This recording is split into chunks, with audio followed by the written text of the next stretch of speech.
जब तक भगवत साक्षात्कार नहीं हो जाता तब तक बुद्धि पर विश्वास नहीं किया जाता, क्योंकि यह बुद्धि राक्षसी हो सकती है, किसी की भी हो सकती है। बुद्धि विश्वसनीय तब होती है जब वो लक्ष्य को प्राप्त कर लेती है। जब तक लक्ष्य नहीं तब तक इस पर पूर्ण विश्वास, इसके निश्चय को देखते रहना चाहिए, कहीं इसका निश्चय गलत तो नहीं हो रहा है। महाप्रभु हरिवंश, ना जानो छिन अंत कवन बुद्धि घटे प्रकाश। किस क्षण के अंत में कैसी बुद्धि निर्णय कर दे इसका कोई भरोसा नहीं। जब तक ये प्रभु में प्रतिष्ठित नहीं हो जाती तब तक साधक कभी भी किसी भी स्त्री को भोग बुद्धि से न देख ले। भोग बुद्धि को कहते हैं राक्षसी धी। धी माने बुद्धि और राक्षस, वो राक्षसी बुद्धि है। सुख वासना भरी जो भोग बुद्धि है राक्षसी बुद्धि है। अगर किसी माता बहन की तरफ तुम्हारी राक्षसी बुद्धि हो गई, हो जाती, बहुत सावधानी की जरूरत है। ये छोटी मोटी माया भगवान की नहीं है, बस उनके नजदीक तक है, आप समझ लो उनके नजदीक है, क्योंकि उन्हीं की है मायापति उनको का। जब उनके चरणों को पकड़ लिया अब मुक्त हो गए। अगर पकड़ के भी कहीं फिर लौट के देख लिया तो फिर भूल जाओगे। बड़ी विचित्र है। आप कहोगे ऐसा कैसे हो रहा? नारद जी को भगवत साक्षात्कार लगे क्या? देखो कितने महर्षियों की चरित्र ऐसे। इसीलिए जब तक श्वास है तब तक शास्त्र प्रमाणित आचरण और निरंतर भगवदाकार वृत्ति, ये बहुत बड़ा युद्ध है। ऐसा नहीं कि वो कुछ समय के बाद फिर आप मनमानी, ऐसा नहीं। सावधानी, ये राक्षसी बुद्धि है पक्का। पहचान क्या है राक्षसी बुद्धि की? जो माता बहनों में भोग बुद्धि देखता है। कैसी शास्त्र आज्ञा है, आगे भी विदुर जी के वचनों में आएगा। अकाल मृत्यु का अधिकारी हो जाता है, आगे वर्णन इसमें आएगा कि जो पराई स्त्रियों की तरफ, माता बहनों की तरफ काम भावना से देखता है तो उसकी आयु नष्ट होने लगती है। अगर कहीं उतर गया ऐसे कार्यों में तो अकाल मृत्यु को, निश्चित नाश को प्राप्त हो जाएगा। पूरे 100 के 100 मारे गए कौरव, पूरे कीचक 106 मारे गए। पूरा महाभारत इसी कुदृष्टि का फल है। इतना बलशाली सभा में एक से एक महावीर बैठे हुए मारा गया रावण, विनाश हो गया। नारांतक, देवांतक, मेघनाथ, कुंभकर्ण, बड़े बड़े वीर जो पृथ्वी को हिला दे। ये अपराध भयंकर, आयु नष्ट करने वाला। तुम जो इसको मनोरंजन समझ रहे हो, हाँ, एक पत्नी व्रत धर्म मर्यादा से, या जैसे बड़े बड़े चक्रवर्ती सम्राट थे गुरुजनों की आज्ञा से, फिर वो रानियों को व्यभिचार नहीं, धर्म मर्यादा से स्वीकार करते थे। वैभव है, अधिकार है। स्त्रियाकृतो, स्त्री की आकृति में आकर्षण है। अगर आपकी बुद्धि उधर आकर्षित हुई तो ये राक्षसी धी, ये राक्षसी बुद्धि तुम्हारा नाश कर देगी। व्यर्थात्याभार बुद्धि, अगर आपका शरीर भगवत सेवा, गुरु सेवा, समाज सेवा, परिवार सेवा में समर्पित है तो देह धारण करना सार्थक है, नहीं तो बेकार है, भार ढोर है उस शरीर का। मुर्दा हो जीते जी, जिन हरि भगत हृदय नहीं आनी, जीवित सौ समान ते प्राणी। मुर्दे के समान वो भार ढो रहा है शरीर का, उसको खुद अनुभव होने लगता है। जब तक तुम्हारे देह के द्वारा भगवत सेवा, समाज सेवा, साधु सेवा, गौ सेवा, ये सब सेवाएं नहीं होंगी तो इस शरीर से बहुत मलिन कार्य हुए हैं, बहुत पापाचरण हुए हैं। इसको पवित्र करना है। मन से अच्छा सोचना, मन से प्रभु का चिंतन करना, तन से समाज सेवा करना, ये आपको परम पवित्र कर देगा। अब ऊर्जा शक्ति है, अगर आप उसे सेवा में नहीं लगाओगे तो इतनी बड़ी साधना तो है नहीं कि आप 24 घंटे ध्यानस्थ बैठे हैं। फिर क्रियाएं होंगी, फिर असत क्रियाएं हो जाएंगी। इसलिए आदेश कर रहे हैं, शरीर को भार मात्र समझो। यदि आपसे गुरु सेवा, साधु सेवा और ये सब समाज सेवा ये नहीं हो रही, क्या तुम्हारे शरीर का महत्व रहा? पशु पक्षी भी तो भोग भोग रहे, वही निद्रा, आहार, भय, मैथुन, यही तुम्हारा जीवन है। श्रीपाद कह रहे हैं, कुवपुषि जनता संगतौ सर्वबुद्धि। ये जो आपके मित्रजन हैं, आपसे मिलने वाले लोग हैं, जो आपको गंदे आचरण की प्रेरणा देते हैं, बहुत सूक्ष्म विषय है। जो शास्त्र स्वाध्याय करते हैं उन्होंने पढ़ा होगा, सुना होगा। जब बाणासुर भगवान श्री कृष्ण से युद्ध कर रहा था और भगवान द्वारिकाधीश अपने परम पावन सुदर्शन चक्र से उसकी भुजाओं को काट रहे थे, तो जब देखा कि अब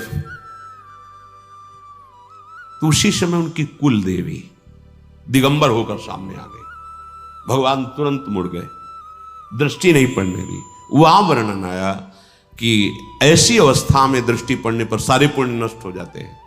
और आप मोबाइल में गंदे चित्र देख रहे हैं, आप गंदे वीडियो देख रहे हैं, आपकी आयु नष्ट हो रही, आपकी बुद्धि नष्ट हो रही, आपकी पवित्रता नष्ट हो रही, आपके पुण्य नष्ट हो रहे। आपको पता है, आपको लगता क्या?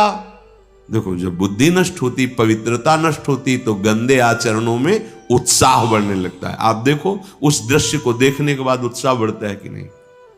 वो आप रामायण, भागवत, ऐसे परम पावन ग्रंथों का श्रवण, रासलीला आदि भगवत चरित्रों का जो अनुकरण है, देखो आपको रोना आने लगेगा, भाव बनने लगेगा। क्या हुआ? उसके देखने से, सुनने से आपके पाप नष्ट हो रहे हैं, आपका हृदय पवित्र हो रहा है। देखो, प्रियता बढ़ रही भगवान के प्रति। ये जो आकृति, शरीर आदि देखने की तुम्हारी चाह है, ये तुम्हारी मलिन राक्षसी बुद्धि है। बहुत संभाल के। तस्मात् शास्त्रम प्रमाणम। भगवान ने तत्काल नेत्र ऐसे कर लिए और फिर भगवान शंकर आके उसे पीछे किया, विनय किया, प्रभु बाणासुर को भी, प्रभु आप, ये हमारा दास है, चार भुजा रहने दीजिए। और भगवान ने कहा, हम आपकी ही इच्छा शक्ति का अनुकरण कर रहे थे, आप जैसा चाहते थे वैसा हमने किया। तो जो ऐसे लोग हैं कि आपको गंदी बातें दिखाते हैं, गंदे आचरणों की प्रेरणा करते हैं, वो आपके मित्र नहीं हैं, वो आपके शत्रु हैं। हमको उनसे द्वेष नहीं करना, पर यहां जो वर्णन कर रहे हैं कि जैसे आप बैठे हो, आपके समीप कोई सांप आके खड़ा हो जाए तो आप क्या करोगे? पहले भाग पड़ोगे, विचार बाद में करोगे। पहला कार्य होगा कि आप भागोगे, जैसे बनेगा। ऐसे ही जो लोग तुम्हें गंदे दृश्य दिखाते हैं, गंदी बातें करते हैं, गंदी चेष्टाओं की प्रेरणा देते हैं, ऐसे लोगों से पहला काम भागो वहां से, उनसे दूरी, फिर विचार करो कि आगे से हम इससे कैसे ना मिले। उस समय तो पहले भागो, विचार करने की जरूरत नहीं। जैसे फड़ काढ़े सर्प खड़ा हो तो आप क्या करोगे? इसमें कह रहे उसे मेल जोल थोड़ी करोगे, हाथ थोड़ी मिलाओगे, नहीं, पहले भागो, ऐसे भागो पहले। वो सर्पवत, जैसे सर्प काट ले तो विष चढ़ जाता, उससे भी भयानक पापाचरण कराने वाले लोग हैं। ये है तुम्हारे दुश्मन, जो तुम्हारी बुद्धि को, तुम्हारे स्वास्थ्य को, तुम्हारे जीवन को नष्ट कर देंगे। हमारी प्रार्थना मान लीजिए, महापुरुषों के वचन मान लीजिए। आप जितना संयम से रहेंगे उतना गंभीर, शांत, स्वस्थ और आप निर्णय करने लायक रहेंगे। क्या धर्म है, क्या अधर्म है, आप खुद सुखी रहेंगे और समाज को सुखी करेंगे। यदि आप गंदे आचरण वाले बनेंगे तो समाज में भी कलंकित, समाज को भी दुख देने वाले, और स्वयं आपसे जो संबंध रखते हैं, माता पिता, भाई बंधु, उनको पीड़ा देने वाले, और स्वयं आप नरक आदि बड़े बड़े दुख भोगने वाले। इसलिए स्वस्मिन् सर्वोत्तमे अप्यत अधमतम मति तिष्ठति वृंदावने भो। हे भाई, तुम्हें बहुत बढ़िया अवसर मिला है। ये जो तुम्हारी आध्यात्मिक उन्नति हो रही है, कृपा से हो रही है। तुम कभी इसका अभिमान मत कर लेना। कितने करुणामय गुरुजन हैं, कितनी करुणा से वर्णन कर रहे हैं। तुम अपने को तो अति अधम ही मानना पूरे जीवन। ये हमारा प्रेम मार्ग है।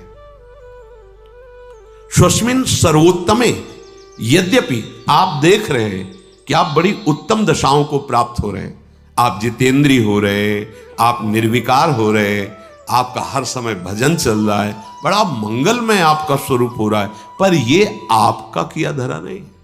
आपको मानना है मैं तो अधम हूं, मेरे ऊपर मेरी महारानी जी की कृपा है, मेरे गुरुदेव की कृपा है, जो भी ये उत्तमता है वो उनकी है, मैं तो अधम हूं। कितनी बड़ी स्थिति है सूरदास जी की।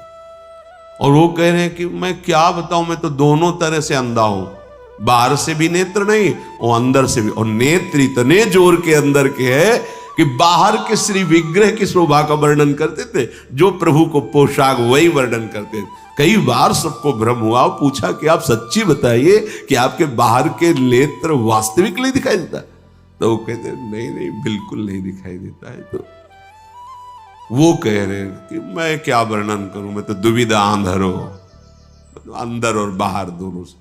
किसी भी महापुरुष में देखो, सामने भगवान है, शबरी माता को दुलार कर रहे और माता कह रही है ये अधम ते अधम अधम मति नारी, महाभागवत हनुमा असमय अधम सखा सुन मोहू पर रघुवीर। ये बात पकड़ो, महापुरुषों के वचन ये अमृतमय है, स्वस्मिन सर्वोत्तम है। यद्यपि आपकी दिनचर्या, आपका आचरण बड़ा पवित्र उत्तम है, पर वो आपके द्वारा नहीं, ऐसा समझो।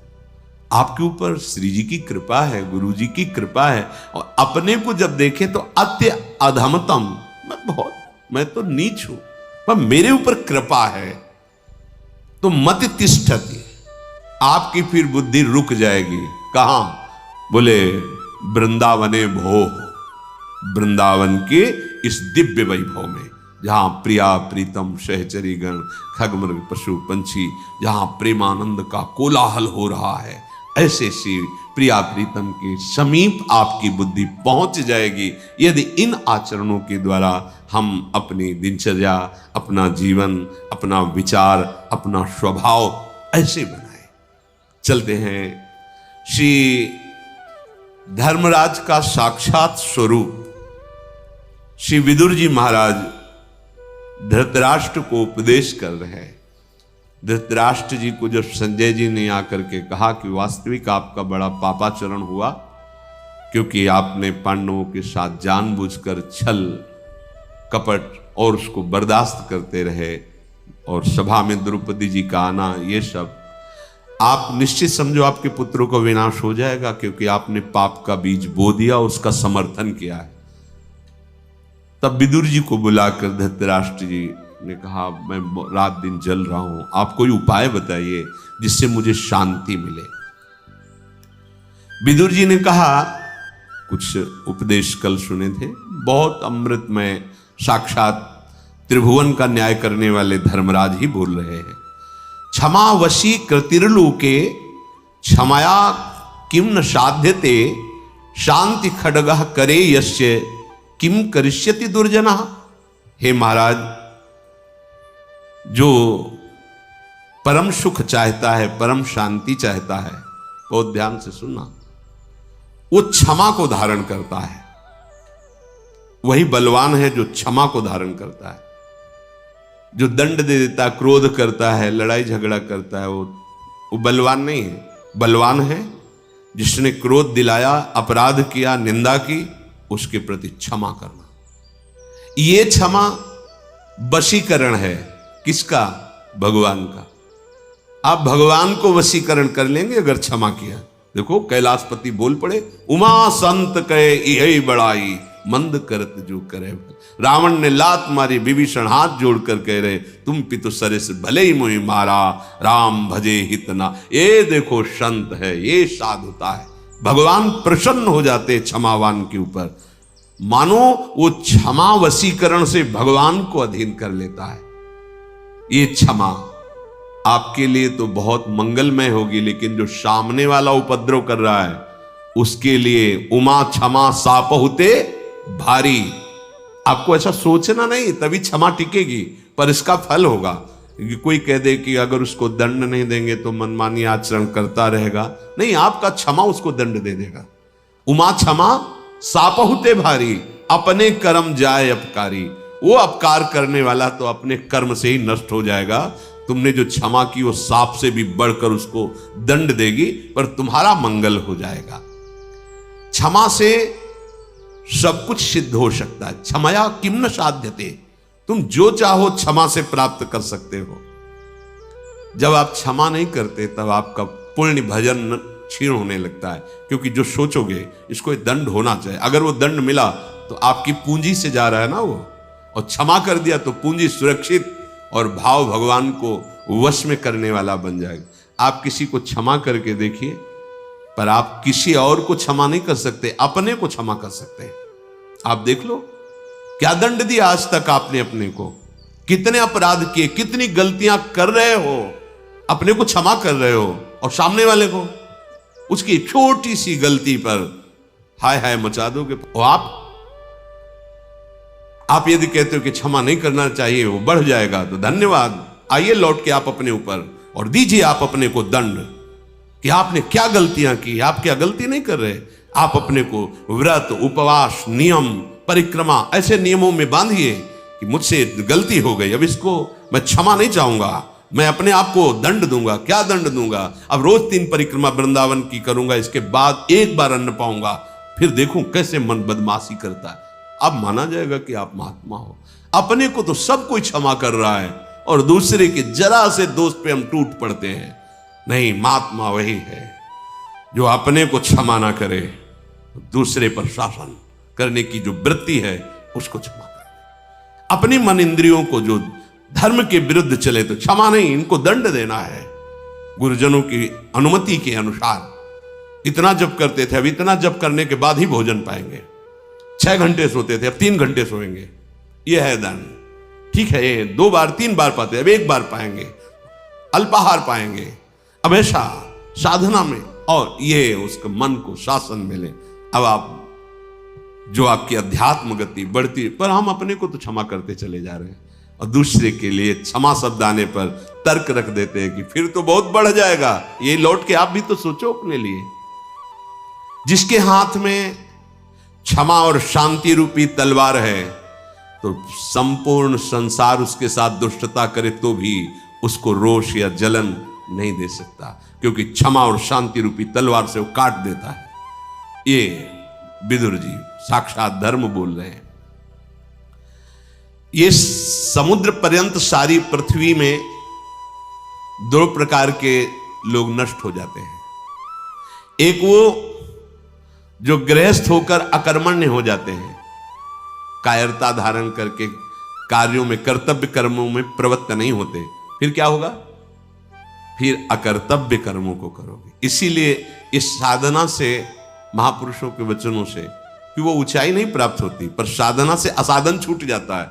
असाधन छूटते ही आपका हृदय ऊंचाई की तरफ चलने लगता है। जो गृहस्थ होकर अकर्मण्य है वो नष्ट कर लेता है अपने आप को, अपने परिवार को। अपने कर्तव्य का पालन करो। यहां कर्म का तात्पर्य कर्तव्य का पालन करना है। अगर कर्तव्य का पालन नहीं कर रहे हो, अकर्तव्य कर रहे हो, तब तो वैसे ही नष्ट हो जाओगे। और जो सन्यासी होकर, बैरागी होकर जीने के लिए व्यापार आदि कुछ भी ऐसे कार्य करता है, वो नष्ट हो जाता है। वैरागी का जीवन प्रभु का भरोसा, रात दिन अपने गुरु के उपदिष्ट उपासना में लगना, अपने भरण पोषण की चिंता न करना। अपने भरण पोषण का जिम्मेवारी आराध्य देव गुरुदेव की है, हमें तो सिर्फ उनकी आज्ञा का पालन करना है। किसी भी तरह का कोई ऐसा कार्य न करना जिससे हम ये माने कि इसके द्वारा हमारा भरण पोषण होता है। हमारी जो आराधना है उस पर चले जा रहे हैं। योगक्षेमम वहां में हम गुरुदेव करेंगे, आराध्य देव करेंगे। सन्यासी होकर के कार्यों में लगना, अर्थ प्राप्ति के लिए, सुख भोग के लिए, नाना प्रकार नहीं, आपका एक ही कार्य है, निरंतर चित्त वृत्ति को भगवदाकार करना। आपके शरीर का भरण पोषण, समाज की व्यवस्था, ये सब भागवतिक प्रभाव से होगी। आपको इसके लिए उपाय नहीं करना है, इसके लिए उपाय नहीं करना है। अपने सारी की सारी ऊर्जा शक्ति भजन में, भगवत चिंतन में और उसी से जगत मंगल, सर्वे भवन्तु सुखिना। हमारे भजन का फल सर्वे भवन्तु सुखिना, सब सुखी हो, सब स्वस्थ रहे, सबकी बुद्धि धर्म में लगे, सब भगवान का भजन करते हुए आनंद को प्राप्त हो। हमारा उपाय केवल परमार्थ की वृत्ति, निरंतर भजन, निरंतर उपासना में लगे रहना। अन्य कोई ऐसे नौकरी व्यापार आदि ऐसा नहीं कि आप वैरागी वेश धारण किए हुए हैं और आप धनोपार्जन के लिए किन्हीं क्रियाओं में लगे हैं। नहीं नहीं, ऐसा नहीं, मर्यादा है। आप गृहस्थ हैं तो आप ऐसा, इसीलिए अगस्त्य जी ने इंद्रद्युम्न राजा को शाप दिया था, तुम राजपद कर्तव्य कर्म का त्याग करके किस ऋषि से आज्ञा ली, किस ऋषि से विरक्त भाव लिया, आप कैसे बैठे हो? तभी कहा जा हाथी हो जा, शाप दिया था। गृहस्थ होकर के अपनी मर्यादा से चलो, प्रभु का भजन करना, सेवा करना, नाम स्मरण करते हुए कर्तव्य कर्मों को करना, रात दिन मेहनत करो, कर्तव्य कर्म करो, समाज को सुख पहुंचाओ, परिवार को सुख पहुंचाओ, वो सब प्रभु को समर्पित कर दो, वही भगवत प्राप्ति करा देगा। गृहस्थ होकर अकर्मण्य होना और सन्यासी होकर के, विरक्त होकर के अपने भरण पोषण के लिए कुछ करना, कर्मण्यता ये नहीं।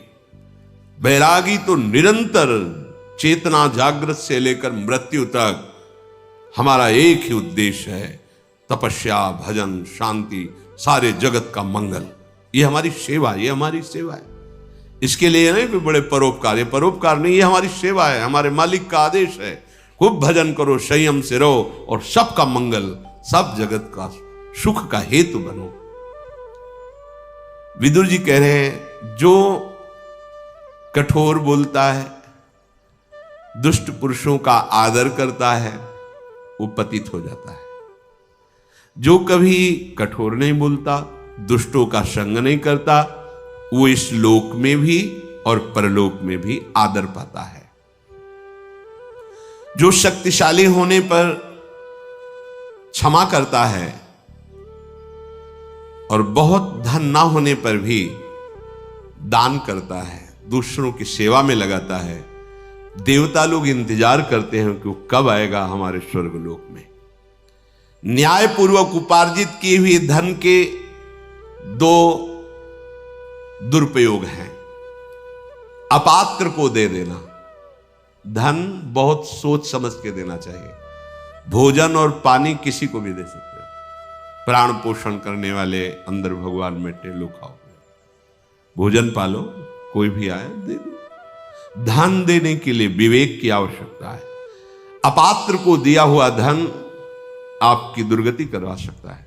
वो आपके धन से मदिरा पान करे, जुआ खेले, वैश्यागमन करे, तो आपने पात्रता देख के नहीं दी ना, तो फिर वो आप हुए ना उसके बढ़ावा देने वाले। इसलिए दान शब्द जो है इसमें कह रहे, न्यायागतस्य द्रव्यस्य बोधव्यो द्वावतिक्रमौ अपात्रे प्रतिपतिश्च पात्रे चा प्रतिपादनम। जब आपको पात्र मिला तो दिया नहीं और अपात्र को धन दे दिया तो ये धन आपका व्यर्थ गया, आपको पतित करा देगा। इसीलिए धन देने के लिए बहुत पात्रता का निर्णय करें। हाँ, जहां आपको दिखाई दे रहा सत्य है, धर्म है, भगवत सेवा है, जगत मंगल है, वो ठीक है। अब वो आदमी आपसे पैसा लिया, फिर शराब पिया या गंदे आचरण किए, बहुत धन देने में सावधान। वो भोजन पानी देने में किसी को भी पवा सकते हो, वो कैसा भी जीव है, वो जब तो अहम वैश्वानरो भूत्वा प्राणी नाम देह माश्रिता, भगवान सबके हृदय में वो अन्न पचाने के लिए बैठे हुए हैं, वो देने में कोई बात नहीं है। विदुर जी कह रहे हैं, ये ध्यान से सुनो, ये अकाल मृत्यु प्रदान करने वाली बात है। जो हरणम च परश्वानाम परदाराभिमर्शनम सुहृदश्च परित्यागस त्रयो दोषः क्षयावः। आयु नष्ट हो जाती। मान लो आपकी 80 वर्ष की आयु निश्चित की गई, अब आपने ऐसे आचरण शुरू कर दिए तो आपकी आयु नष्ट होना प्रारंभ हो जाएगी, आप अकाल मृत्यु के शिकार हो जाएंगे। क्या? दूसरे की स्त्री को फुसला करके विश्वासघात, मान लो उसके पति से मित्रता की, बड़ा विश्वास दिलाया और उसकी स्त्री का दुर्वासना का खेल, अब आपकी आयु नष्ट होगी। देख लो, इतिहास साक्षी है, नष्ट होना पड़ा। आप क्या चीज हो? जो बड़े बड़े तपस्या से के धनी थे रावण आदि, विनाश हो गया। कुंभकर्ण जब जगा तब यही कहा, तेरी बुद्धि नष्ट हो गई, जब तू हरण करके लाया था उसके पहले क्यों नहीं पूछा? ये कृत्य तेरे पूरे वंश का विनाश कर देगा। पर ठीक है, तूने मुझे जगाया है तो मैं देखूंगा, पर ये निश्चित बताता हूं, तूने अच्छा नहीं किया, तेरा सर्वनाश निश्चित है। कुंभकर्ण ने उपदेश किया था, रावण ने कहा तुम्हें इसलिए नहीं जगाया कि तुम्हें प्रवचन करो, युद्ध करो जाके। ये कार्य आपकी आयु का, श्री का नाश कर देगा, वैभव का नाश कर देगा।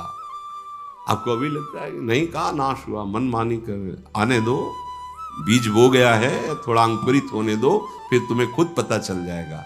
सबसे प्रार्थना है, कानून कानून है, नहीं खुल रहा है तो तुम्हें लग रहा है कि कोई नहीं जा, जिस दिन उसका फल आएगा तो उस दिन हो सकता है आपने वो कार्य ना किया हो जिसमें फंस रहे हो, पर भरपूर दंड मिलेगा आपको, क्योंकि जो जाना नहीं है वही कर्म इस समय ना होने पर भी वो दंड आपको भोगना पड़ेगा।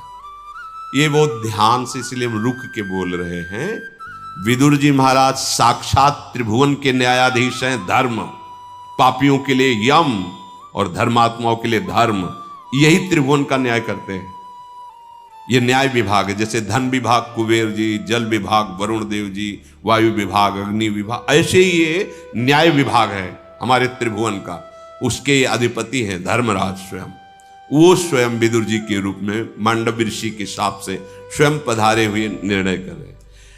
अकाल मृत्यु, आयु का अपहरण, जो मित्र बनाया, विश्वास दिलाया और उसकी स्त्री के साथ, या स्त्री अपने पति पर विश्वास जताकर दूसरे पुरुष से, तो ये मजाक मत समझना कि अरे सब ऐसे नहीं। पति वंचक पर पति रति करई, रो रो नरक कल्प सत परई। बड़ा सावधानी का विषय है। जैसा आपके भाग्य में संविधान है, गृहस्थी में शांत रहो, गंभीर रहो।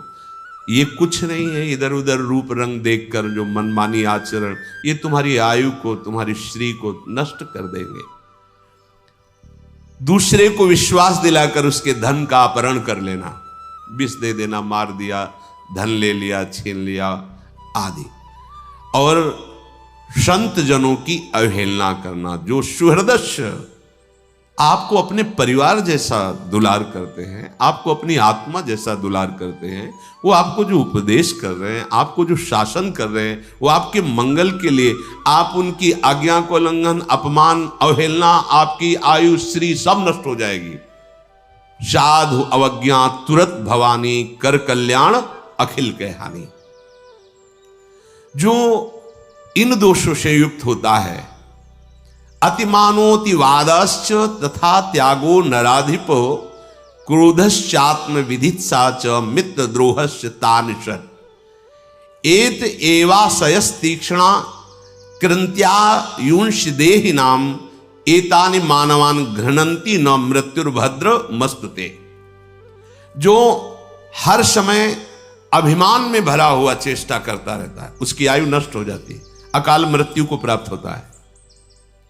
बहुत सावधानी की जरूरत है। हर समय जो अभिमान में भरा हुआ है और हर समय कटु वचन बोलता हुआ अधिक बोलता ही रहता है, जिसमें विषयों के त्याग का बिल्कुल अभाव है, मतलब घोर विषयी है, और जो क्रोध करके ही व्यवहार करता है, जरा सी बात हुई, जो केवल अपनी जवान, अपनी जनेंद्री पेट के पालने में ही चिंतित है, कैसे भोगूं, कैसे पाऊं, चाहे वो मांस खाना पड़े, चाहे वो कुछ भी, कैसा भी। और जो प्रिय शिक्षा देने वाले मित्रों से द्रोह करता है, तीखी तलवार जैसे अंगों को काट देती है, ऐसे ये आचरण उसकी आयु को छीण कर देते हैं और वो मृत्यु को प्राप्त हो जाता है, अकाल मृत्यु को प्राप्त हो जाता है। अत्यंत अभिमान में भरे रहना, बहुत गलत सलत वाणी से बोलते रहना, बिल्कुल विषयों के त्याग का अभाव, अर्थात घोर विषयी, घोर क्रोधी, जो जबान और जनेंद्री, रसेंद्री और जनेंद्री का ही लंपट है, जो उत्तम शिक्षा देने वाले मित्रों से द्रोह करता है, तो जैसे तीखी तलवार अंगों को काट देती है, ऐसे ये आचरण उसकी आयु को नष्ट कर देते हैं, वो अकाल मृत्यु को प्राप्त होता है। जो अपने ऊपर विश्वास जता करके विश्वस्तस्य येति यो दारान यश्चापि गुरु तल्पगा, उसको मित्र बनाता है, बड़ा विश्वास दिलाता है और फिर उसकी स्त्री के साथ समागम करता है। वहां भी सारे में वर्णन, यहां भी वर्णन। और जो पूजनीय गुरु के समान, जैसे माता है, बहन है, बड़े भाई की पत्नी है, ये सब गुरु के समान पूजनीय है। जो इनके साथ गलत कार्य करता है, इनकी आयु नष्ट हो जाती है, इनका बुद्धि नष्ट हो जाती है, इनका श्री वैभव नष्ट हो जाता है। बहुत ध्यान से सुनो, यही हमारी ऐसी गलतियां होती हैं जो हमारी बुद्धि को भ्रष्ट कर देती है, हमारे जीवन को नष्ट कर देती है। पहला, किसी से भी मित्रता करके ऐसी भावना मत करो कि उसके घर में जाकर विश्वासघात करो उनकी पत्नी के साथ, ऐसा। और जो आपकी पूज्या है, जैसे माँ है, बहन है, बेटी है, बड़े भाई की पत्नी माता के समान मानी गई है, पूर्व में चरण छूते हैं, माँ के समान उसको समझते हैं, तो इनको गुरु तुल्य मानना। जैसे हम गुरु को आदर से देखते हैं, ऐसे बेटी के प्रति, बहन के प्रति, अपनी माता के प्रति, ऐसे बड़े भाई की पत्नी के प्रति हम ऐसे भाव, अगर ये इनके साथ गलत भाव, तो आपकी आयु नष्ट हो जाएगी, आपकी श्री कीर्ति नष्ट हो जाएगी। जो किसी के भी साथ जो नीच आचरण वाली स्त्रियां हैं, अर्थात जो अर्थ आदि के लिए अपने देह को बेचती, ऐसों के साथ उसकी आयु नष्ट हो जाती है, उसका श्री कीर्ति नष्ट हो जाती है। और जो ब्रह्म ऋषियों की प्रति अपराध कर देता है किसी भी तरह का, जैसे रसिक मुरारी जी के चरित्र में आया कि राजा ने जब देखा बहुत संत सेवा हो रही, तो उन्होंने वहां अपना अधिकार जताना, नष्ट हो जाओगे।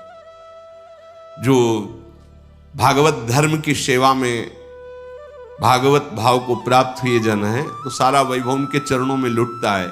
यदि आप शासक होकर, बड़े अधिकारी होकर, या आप बलवान होकर उसका अपहरण करते हैं, तो आपकी आयु नष्ट हो जाएगी, आपका श्री तेज पुण्य नष्ट हो जाएगा। जो किसी भी अहम में आकर के ऐसे जनों से सेवा कार्य के लिए आज्ञा करता है, संत जनों से, जो ब्रह्म ऋषि जन है, भगवत आराधन परायण है, आप बलवान हैं, आप पदाधिकारी हैं, आप ऐसा, और आप उनसे आज्ञा करते हैं, तो आपके सुकृत नष्ट हो जाएंगे, आपकी आयु नष्ट हो जाएगी। जो आपकी शरण में आ गया है, अब चाहे अपने प्राण देने पड़े, पर उसका अहित नहीं होने देंगे। अगर वो शरणागत जो आपके समीप आया है, आपने धोखेबाजी करके उसकी हत्या करवा दी या आपने कर दी, तो इन सब की आयु चाहे जितना प्रायश्चित करें, इनकी आयु, लिखा है, प्रायश्चित करने पर भी वेदों की आज्ञा है, सिद्धांत है कि उसकी आयु और वैभव नष्ट हो जाएगा। समय का इंतजार करो, ना तो ऐसे लोगों का संग करे, ना ऐसे कार्य करे। बार बार सबसे प्रार्थना की है, शराब मत पिए। क्यों? क्योंकि ये दोष बहुत भयंकर प्रकट हो जाएगा। जब आप मदिरा के नशे में होंगे, तो आपको ये नहीं दिखाई देगा कि सामने कौन है, न बोलने में, न क्रिया में, न चेष्टा में, न चिंतन में, क्योंकि उसका काम ही है बुद्धि को भ्रष्ट कर देना। इसीलिए मना करते हैं हाथ जोड़कर, न तुम्हारे स्वास्थ्य के लिए अच्छा है, न तुम्हारे परलोक के लिए अच्छा है, न समाज के लिए अच्छा है, किसी भी तरह से अच्छा नहीं। मदिरापान करना, परिस्त्री गमन करना, अभिमान भरी चेष्टा करना, अधिक गाली आदि बोलते रहना और विषयों में खूब अनुराग रखना, अर्थात विषयों का त्यागी ना होना, हर समय क्रोध नाक में रखे रहना, अपने रसेंद्री और जनेंद्री के ही भोग का केवल चिंतन करना, मित्र द्रोह अर्थात अपने मित्र पर विश्वास दिलाकर उसकी स्त्री के साथ समागम करना, और जो गुरु के समान पूज्य हैं उनके साथ ऐसी वृत्ति रखना, जो शरीर को बेचते हैं अर्थ आदि से उनके साथ समागम करना, जो ब्रह्म ऋषियों की जीविका को नष्ट कर देना, जो संत महात्मा इनसे आदेश पूर्वक सेवा करवाना, जो शरणागत की हिंसा करवा देना या हिंसा कर देना, इनकी आयु श्री ये नष्ट हो जाती है और वो अकाल मृत्यु को प्राप्त होते हैं। श्री विदुर जी महाराज कह रहे हैं, पंचेन्द्रियस्य मर्तस्य छिद्रम चेदेक मिंद्रियम ततोष्य स्रवति प्रज्ञा धृते पात्रादिवोदकम। महाराज, जो अपनी 5 ज्ञानेंद्रियों को वश में नहीं रखता, तो एक भी इंद्री को यदि छूट दी तो जैसे पहले पानी पुराने समय में रखा जाता था, मशक उसे कहते थे, बड़ा सा, उसमें एक छेद हो जाए तो फिर बूंद पानी नहीं रह जाएगा, सब निकल जाएगा। ऐसे ही तुम्हारा पुण्य, तुम्हारी बुद्धि की पवित्रता, एक इंद्रिय यदि बिगड़ जाए तो नष्ट कर देगी। इसलिए सावधान होकर 5 इंद्रियों को भगवत चरणारविंद में लगाना चाहिए। भगवत मार्ग है, लोक में धन और उन्नति चाहते हो, परलोक में भगवत प्राप्ति चाहते हो, तो ये सुधारो करें। षड दोषा पुरुषेणेह हातव्या भूति मिच्छता, निद्रा तंद्रा भयम क्रोधम आलस्यम दीर्घ सूत्रता। सबसे पहले नींद की बात कही गई भगवत प्राप्ति के मार्ग में, और इस लोक में भी ऐश्वर्य वैभव और सुख पूर्वक जीने। इसकी एक सीमा बनाओ नींद की।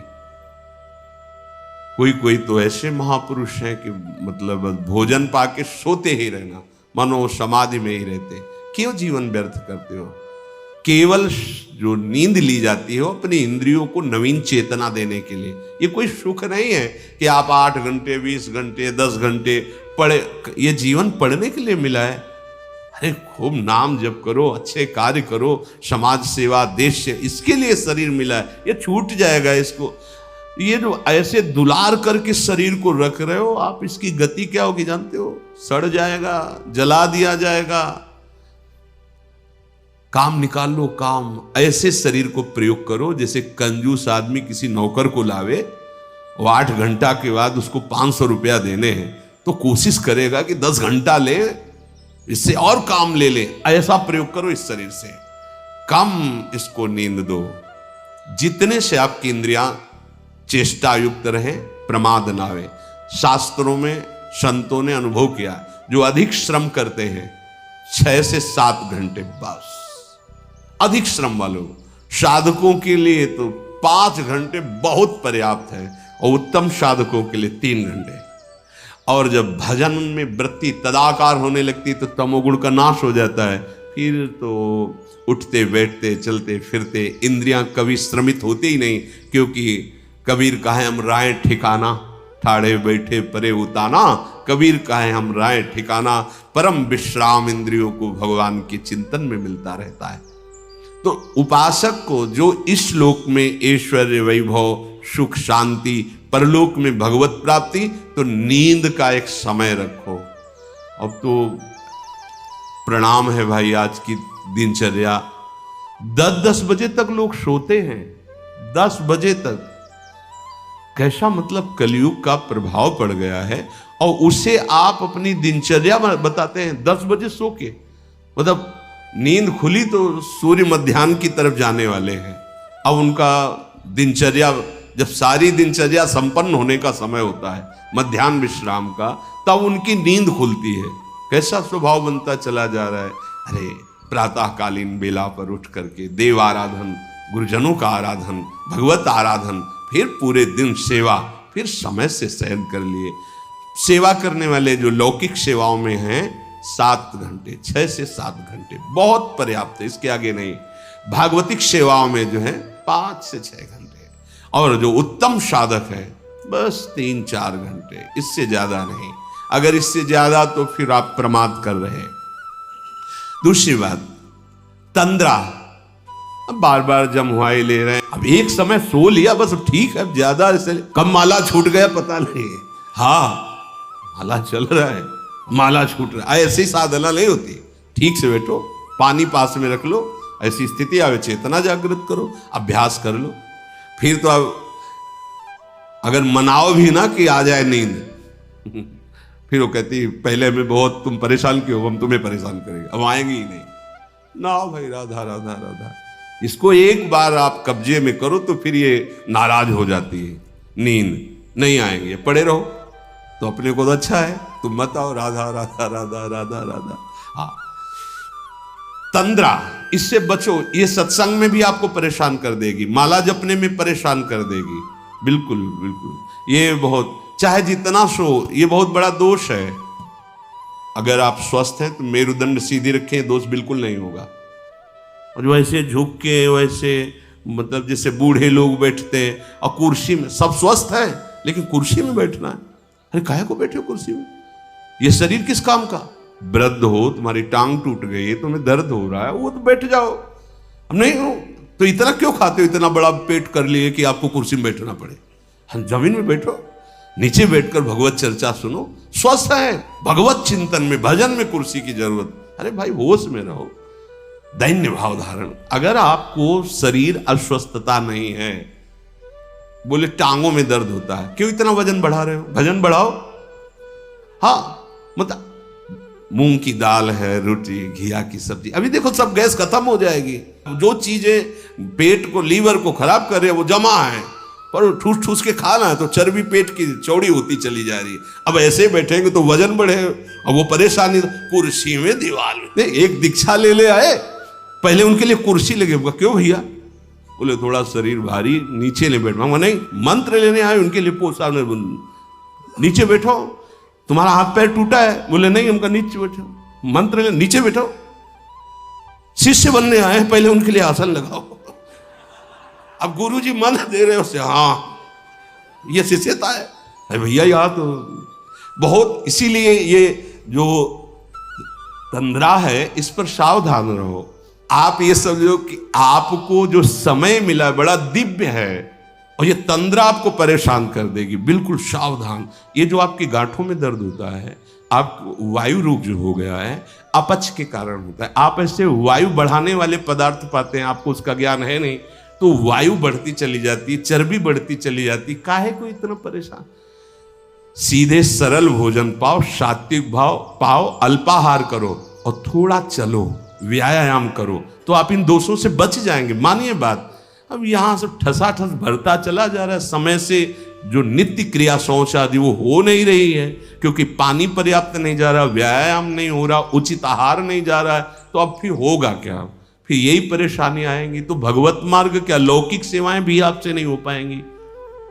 विदुर जी महाराज कह रहे कि तंद्रा को वश में करे और डर कभी ना अपने अंदर आने दे। हर समय हमारे साथ भगवान है। अगर हमारे विधान में चोट लिखी है, दंड लिखा है, तो लाखों लोग साथों हो जाएगा। अगर नहीं है तो कोई नहीं कर सकता। भगवान सर्व सामर्थ्यशाली हमारे साथ है, डर नहीं। निद्रा, तंद्रा, भयम और क्रोध है। क्रोध हमारे तप को, भजन को, पुण्य को नष्ट करता है। इससे किसी का लाभ नहीं, ना सामने वाले का है ना अपना लाभ है। क्रोध थोड़ा बहुत, अरे ऐसा लगता है कि भगवान मतलब यही क्रोध रखा है। क्रोध से किसी को लाभ नहीं मिलता। अगर कोई सोचे कि क्रोध से सुधार होता है तो हमें लगता है क्रोध से सुधार नहीं होता। हाँ, शासन और क्रोध में अंतर है। शासन युक्त वचन, आप स्वीकार करते हैं आपने अपराध किया, आपसे गलती हुई, हाँ, तो आप ये भी उसका दंड स्वीकार कीजिए, आप ऐसे रहिए, अब आप इस तरह चल। ये क्रोध नहीं है, ये आपके मंगल विधान। क्रोध किसी को गाली देना, कड़वे शब्द करना, किसी को पीड़ा पहुंचाना कोई अपराध नहीं, जरा सी बात है और आप उसमें बहुत बड़ा झगड़ा कर लेते हो। इससे आपकी बुद्धि परमार्थ से विलग हो जाएगी और लोक में भी आपका मंगल नहीं होगा। विदुर जी कह रहे निद्रा, तंद्रा, भयम, क्रोधम और आलस्यम। आप अपने जीवन के साथ इस तरह का खिलवाड़ न करें। अगर हम समय से सो चुके हैं तो अब नींद के साथ हम लड़ेंगे। हमें आलस्य नहीं करना। मतलब कोई भी नियमावली जो आपके जीवन में मिली है उसमें आप प्रमाद मत कीजिए। आलस्य का तात्पर्य आप प्रमाद से, ऐसे नहीं, उसको अक्षरशः पालन कीजिए। उस अगर और सेवाएं आ गई तो फिर निवेदन कीजिए कि अमुक सेवा के कारण हमारी जो आपने दिनचर्या दी थी उसमें बाधा पड़ रही, आप इसका सुधार कीजिए, हमें बताइए कि हम कैसे अपनी दिनचर्या को कर पाए। प्रमाद के द्वारा मत छोड़िए।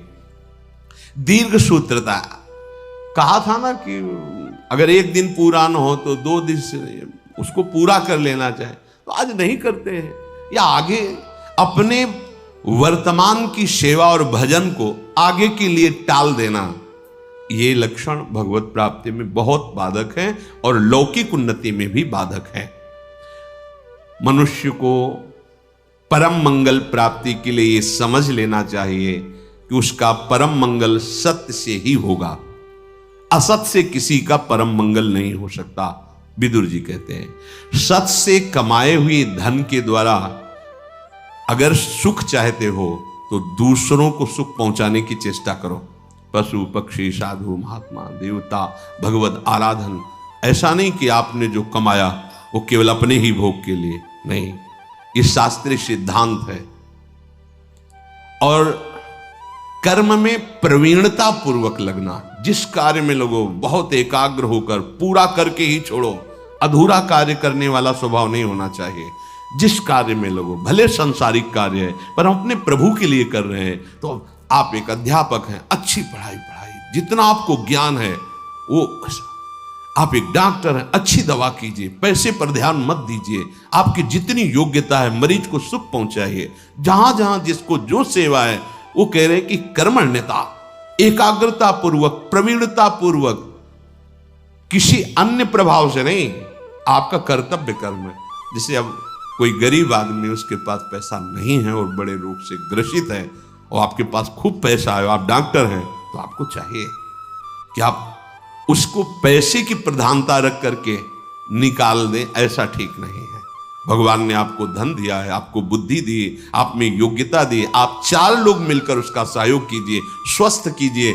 ये सेवा आपकी भगवत भजन बन जाएगा, भगवत प्राप्ति का हेतु बन जाएगा। आपको विद्या है, आप ट्यूशन पढ़ाते हैं दूसरों से, तो आपकी भी जीवन वृत्ति ठीक है। लेकिन कोई गरीब का बालक है, आप उससे ट्यूशन के पैसे मत लीजिए, उसी विद्या में उसको फ्री बैठा लीजिए। वो आगे चल करके पढ़ लिख कर ऐसा बनेगा जो आपके चरणों की वंदना करेगा कि अगर हमारे वो टीचर हम पर कृपा न करते तो मैं गरीब आदमी पढ़ ही नहीं सकता था। ये ध्यान रखने की बातें हैं। जो जहां है, ऐसी स्थिति में यदि कोई है तो हमें सहयोग करना चाहिए। 50 विद्यार्थी बैठते हैं जो आपको दक्षिणा देते, भेंट देते हैं, और उसमें 5 विद्यार्थी बैठे हुए जो भेंट नहीं देते हैं, गरीब हैं, तो आपका अलग से कोई थोड़ी पढ़ाना है, उसी में वो पढ़ जाएंगे और आपका भजन बन जाएगा। बस ये बातें हमें समाज में ध्यान रखनी। जहां जिसकी जो सेवा है उस सेवा को भगवान की सेवा तभी मानी जाएगी जब आप सब में पैसे का ही भाव नहीं रखेंगे, अपने कर्तव्य कर्म पूरा करने की बात रखेंगे। तब अगर पैसे का भाव रखेंगे तो जहां भी हैं वहीं से भ्रष्ट हो जाओगे। कोई भी पद स्थायी नहीं है, कोई भी शरीर स्थायी नहीं है, कोई भी सुख स्थायी नहीं। गर्व मत करो। गर्व करके, अभिमान करके यदि आपने कभी अधर्माचरण किया तो वह अधर्माचरण ही आपके शरीर को, आपके पद को, आपकी व्यवस्था को भंग कर देगा। देख लेना एक दिन। और आपका पद, आपका शरीर, आपकी व्यवस्था किसी गिरे हुए को उठाने के काम में आ गई तो आप उससे ज्यादा चमकने लगोगे, आप उससे प्रकाशित हो जाओगे। ऐसा धर्म स्वरूप विदुर जी का कथन। शेष चर्चा आगे। श्री राधा वल्लभ लाल की।